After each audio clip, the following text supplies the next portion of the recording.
පොල් කෑලි මේ විදිහට අන්තිම හරිය තමයි තියෙන්නේ. හරිම ලස්සනයි නේද?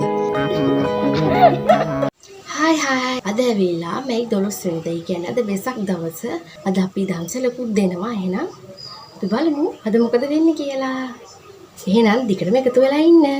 හරි එහෙනම් අම්මායි අද වෙසක් දවසේ උදේම නැගිටලා කිරිබත් හැදුවා. තාත්තා ලුරු මිනිසුත් හැදුවා. අපි වෙසක් දවසට කලින් දවසේ තමයි වෙසක් කූඩු හදන්න ගත්තේ. තාම ඔක්කොම නම් අලවල ඉවර නැහැ. මෙන්න මේ කූඩු නම් අයියයි නෑ තමයි ගෙනත් දුන්නේ. ඒව නම් හරිම ලස්සනයි නේද? මේ කූඩු ටික නම් ලස්සනයි. ඒ වෙසක් කූඩුවේ කොටස් සම්බන්ධ කරලා තමයි හදන්න තිබ්බේ. ස්ටේප්ලර් ගහලා තමයි හදන්න තියෙන්නේ.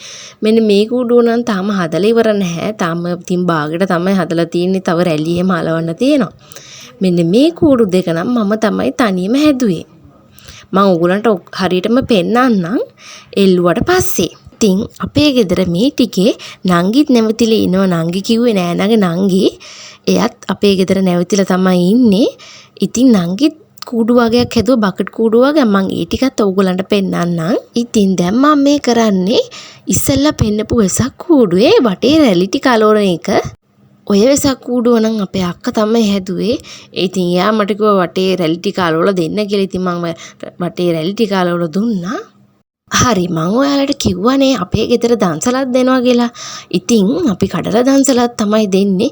ඉතින් දැන් මේ නෑනයි අම්මා එකතු වෙලා පොල් කෑලි මේ විදිහට කපා ගන්නවා. පොල් කැපුනේ මෙහෙම සුද්ධ කරේ මෙහෙම.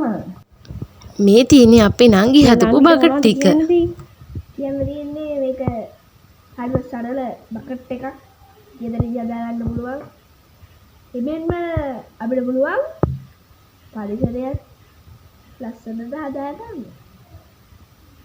එච්චරයි. එන්න කැමරාවට මූණල්ලන්න. මේව දාලා පෙන්නන්න ඕන. හරිම සතුටුයි අපි මේ විසකේට මම මේ නතර ඉතිගෙන සහ අපිට පුළුවන් මේ විදිහට සල්ලි නැත්තම් කෙලිම මේ විදිහට බකට් එකක් අරගෙන හරි. ඒ අතරේ දැන් මේ තාත්තා කරන්නේ බල්බ් වැල් ටික එල්ලන එක.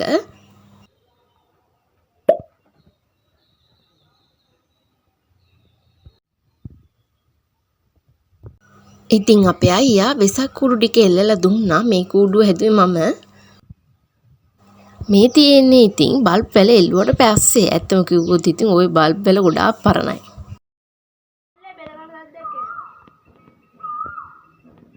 ඉතින් මේ තියෙන්නේ මං හදපු අනිත් වෙසක් කූඩුව.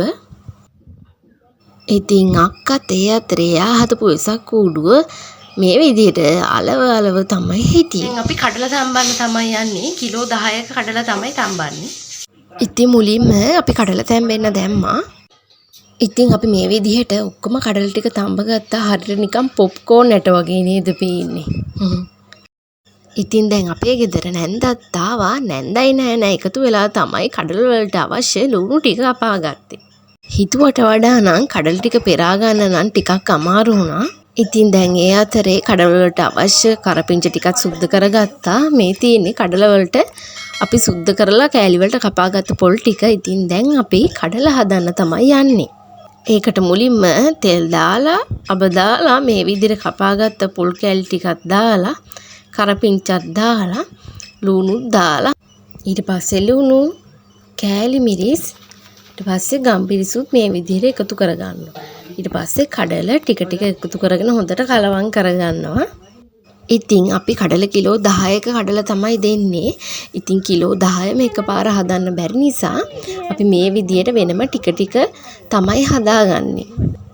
මේ විදිහට ටික හදලා තමයි වෙනම ලොකු භාජනයකට අපි දාලා හදාගන්නේ. මේ විදිහට නැවත ආයේ හදලා අර ලොකු භාජනයේට අපි හදාගන්න කඩල ටික ඔක්කොම දානවා. ඉතින් මේ තියෙන්නේ අපි මේ විදිහට හදාගත්ත ඔක්කොම කඩල ටික. නෑ නැන්ද එකතු වෙලා තමයි කඩල ටික හැදුවේ. මේ ඉන්නේ අපි නැන්දා. කොහොම හරි දැන් කට්ටියම එකතු වෙලා මේ විදිහට කඩල ටික බෑග් වලට දාලා ගැට ගන්න තමයි යන්නේ. කොහොම හරි වෙලාව දැන් උතන 3ත් 5 වෙලා අපි 4ට දන්සර දෙනවා කියලා තමයි කතා කරගත්තේ. අපි ඉතින් ටක් ගාලා ඉක්මනින්ම බෑග් වලට දාලා ගැට ගහගත්තා. හැමෝම උදව් කරා. අනේ ඉතින් අපිට දෝනිත් ගොඩක් උදව් කරා. මේ විදියට ඉක්මනින්ම බෑග් ටික ගැට ගහන්නත් අපිට උදව් කරා. දැන් කොහොම හරි අන්තිම හරිය තමයි තියෙන්නේ. අපිට ගාලා ඒ ටිකත් ගැට ගහලා ලෑස්ති කරගත්තා. 4ටත් කිට්ටුයි. ඉතින් අපි 4ට තමයි දන්සල දෙන්න ඕනේ. ඉතින් අපි ඉක්මනින්ම ලෑස්ති වුණා ඊට පස්සේ. හරි. දැන් වෙලාව හරියටම 3:40 අපි 4ට තමයි දන්සල දෙන්නේ. මම ඇඳුමක් දාගත්තා. මට දැන් කොණ්ඩේ පීර ගන්න තමයි තියෙන්නේ. අපි එහෙනම් ඉක්මනින් ලෑස්ති වෙමු.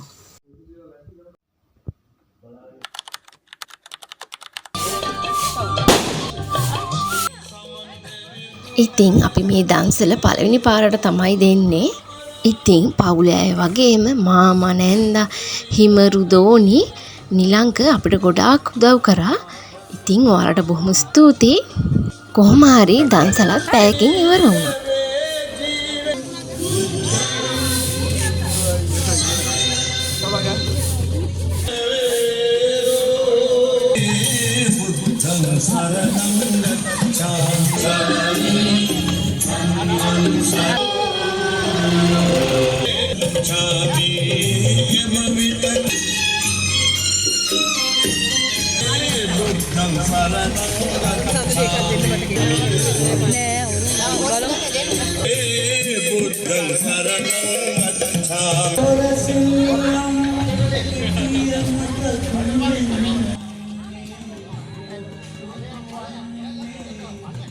කොහොම හරි ඉතින් මේ විදිහට අපේ කඩල දන්සරත් ඉවරුණා.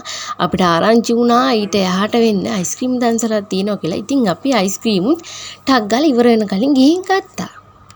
ඉතින් දැන් මේ ඔයාලා රෑ වෙලා දකින්නේ අපේ ගෙදර වෙසක්. මේ තමයි අපේ ගෙදර වෙසක්. ඉතින් මේ බකට් කූඩු ගැන කියනවා නම් ඇත්තටම ගොඩාක් පරණයි. ඒකෙන් සයන්න විතරයි ඉතුරු. ඕකේ ප්‍රීති වෙසක් කියලා තමයි තිබ්බේ. දැන් ඔක්කොම පිච්චිලා සයන්න විතරයි ඉතුරු වෙලා තින්නේ. ගොඩාක් පරණයි. මේ බකට් කූඩුලුත් මෙච්චරයි ඉතුරු. ඔක්කොම පිච්චිලා තියෙන්නේ. අර අනිත් බකට් කූඩු ටික නම් මම තමයි හැදුවේ. මේ තියෙන්නේ නෑනගේ නංගි හදපු බකට් කූඩු ටික මේ තියෙන්නේ. ඒකත් ලස්සනයි.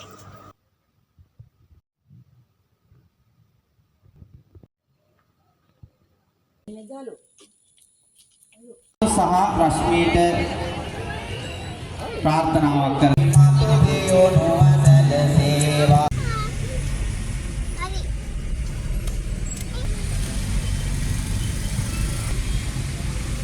දක්තා උත්සාහය සම්බුලාට කතා ඔබට අසන්නට අවකාශය ලබා දෙන්නයි.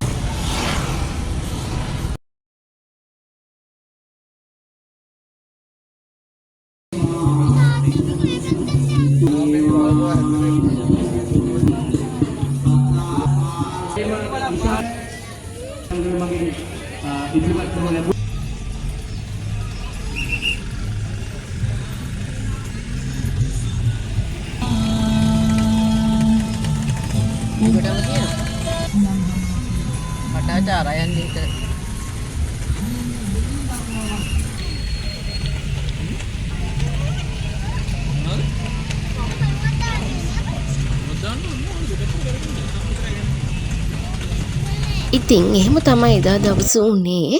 මම නැවත අලුත් වීඩියෝ එකක් අරගෙන එන්නම්. සබ්ස්ක්‍රයිබ් කරලා නැත්නම් සබ්ස්ක්‍රයිබ් කරන්න.